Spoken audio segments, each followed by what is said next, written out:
1947 जब देश आजाद हो रहा था, तब सरदार पटेल एक रियासत के राजा से बहुत खुश थे।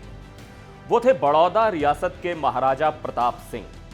वो शुरू में काफी उत्सुक दिखे, लेकिन ऐन वक्त पर वो विलय पर हस्ताक्षर करने से मुकर गए। बाद में कई तिकड़मों के बाद 31 जनवरी 1949 को महाराजा ने भारत के साथ विलय की घोषणा की, यानी करीब 2 साल बाद बड़ौदा भारत का हिस्सा बना।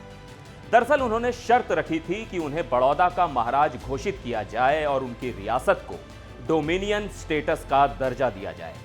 इससे पहले उनके पूर्ववर्ती बड़ौदा महाराज सायाजी राव गायकवाड़ ने 1911 में दिल्ली में तब की आधी दुनिया के सम्राट जॉर्ज पंचम के सामने 3 बार झुकने से इनकार कर दिया था और भरे दरबार में उन्हें पीठ दिखाते हुए चले गए थे। ये ब्यौरे सुनकर आपको अगर ऐसा लग रहा है कि बड़ौदा रियासत के राजा बेहद अक्खड़ हुआ करते थे, तो आप गलत हैं। ये वही रियासत है जिसने बाबा साहब अंबेडकर को पढ़ने के लिए स्कॉलरशिप दी।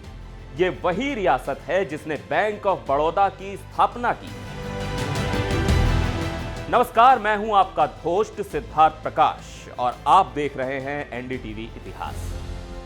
आज हम बात करेंगे बड़ौदा रियासत के बारे में, जिसके राजा सोने के पतले तारों से बने कपड़े पहनते थे, जिनके खजाने के एक हार को नेपोलियन ने अपनी प्रेमिका को गिफ्ट किया था।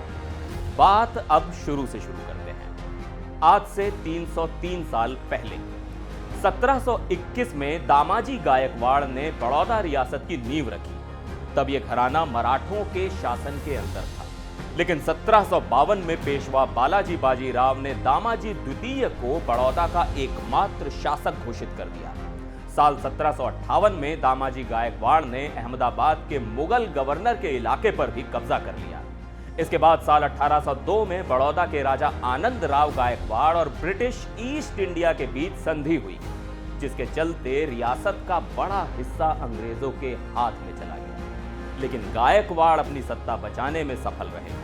बड़ौदा के इतिहास में अगला बड़ा चैप्टर आया साल 1856 में। इस साल बड़ौदा की गद्दी पर बैठे खांडेराव गायकवाड़ द्वितीय। इन्होंने 1870 तक शासन किया।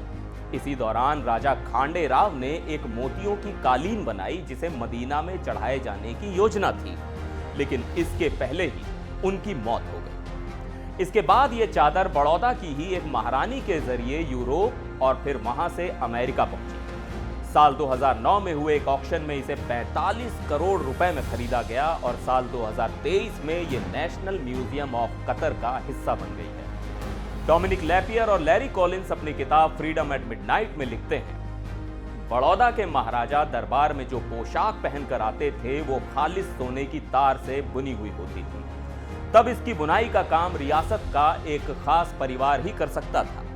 उस परिवार का हर आदमी अपने नाखून बढ़ा कर रखता था।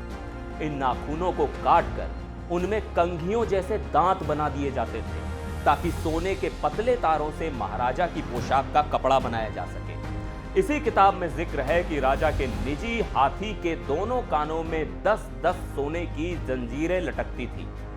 बड़ौदा रियासत के पास सितारे दक्कन नाम का एक हीरा हुआ करता था, जिसे सम्राट नेपोलियन ने अपनी प्रेमिका यूजीन को बतौर गिफ्ट सौंपा था। भारत की आजादी के समय हैदराबाद रियासत के बाद बड़ौदा रियासत ही सबसे रईस रियासत थी। तब यहां के राजा की गिनती दुनिया के 7वें अमीर शख्स के तौर पर हुआ करती थी। महाराजा का एक हासिल यह भी रहा कि उन्होंने भारत की पहली पब्लिक लाइब्रेरी बनाई। उन्होंने रेल नेटवर्क को बढ़ावा दिया। बाबा साहब भीमराव अंबेडकर को स्कॉलरशिप प्रदान करने वाले भी महाराजा सायाजी राव गायकवाड़ ही थे। इसी स्कॉलरशिप की बदौलत अंबेडकर पढ़ाई के लिए अमेरिका जा पाए थे। उनके बाद उनके पोते प्रताप सिंह राव गायकवाड़ को बड़ौदा का महाराज बनाया गया। इन्हीं प्रताप गायकवाड़ के वक्त में बड़ौदा रियासत का विलय भारत में हुआ।